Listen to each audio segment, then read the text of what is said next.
to move on to the Amarnath Yatra, which has started. In fact, let's just talk about the fact that it's going to go on till the 31st of August, and major security arrangements have been made. So let's just go across to my colleague Nazir to find out the kind of security arrangements that are in place and how different is it from the other times. Also, let's talk about the radio frequency identification, and that has been made mandatory. So the Amarnath Yatra, which has been opened, and it was the LG of Jammu and Kashmir who flagged off the first batch, which was of 3,488 pilgrims for that annual pilgrimage to the Amarnath cave shrine. Tens of thousands of pilgrims undertake this, pilgrimage, this yatra almost every year. It's just the most revered Hindu shrine that people take on as far as that yatra is concerned. So this time we have the army, the police, the CRPF, the BSF, the ITBP, the CISF, and there are other security agencies that have also been roped in as a part of that massive security grid as far as this yatra is concerned. Now, hundreds of new security bunkers have also been set up all along the road leading to the base camps, as well as further on the way to the cave shrine.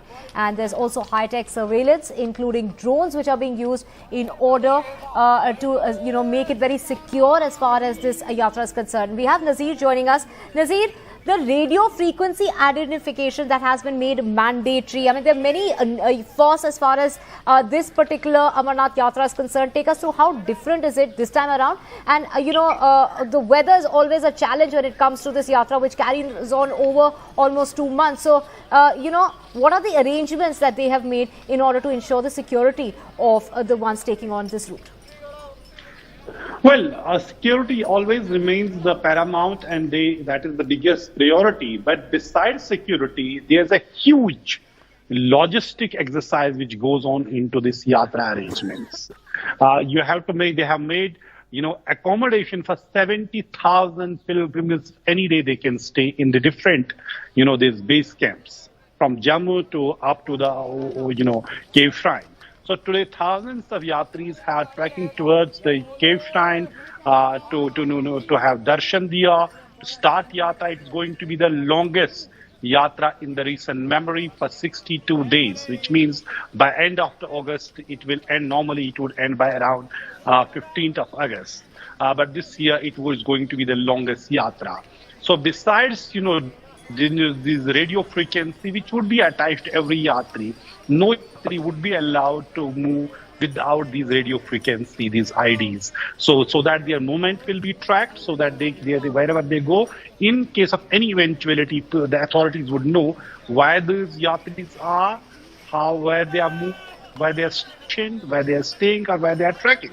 So there are elaborate arrangements, and they are from army to police.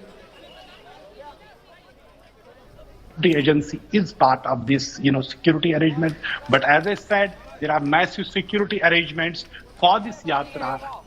Massive, these logistical arrangements have been made from the health authorities to other, wings of the government. Everybody is doing their best to ensure that the yatra goes smoothly. And this is a very important yatra, not just a very important, site of the faith for the people of the country. It is a yatra which shows the syncretic culture of this country.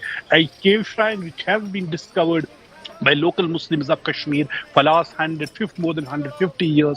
The Hindus from across the country are coming to that cave shrine which has been discovered by local Muslims, and they rever it as anyone else. So that shows the kind of, syncretic culture we have here. And also political leaders from Farooq Abdullah to Mahbub Mufti and other leaders all have gone to these sites, appeal locals to be part of it, and show how we can take care of our guests who come here. So if it is a Hindu who comes to perform the yatra, it is a local Muslim who carries them on their shoulders, on the palkis, on ponies.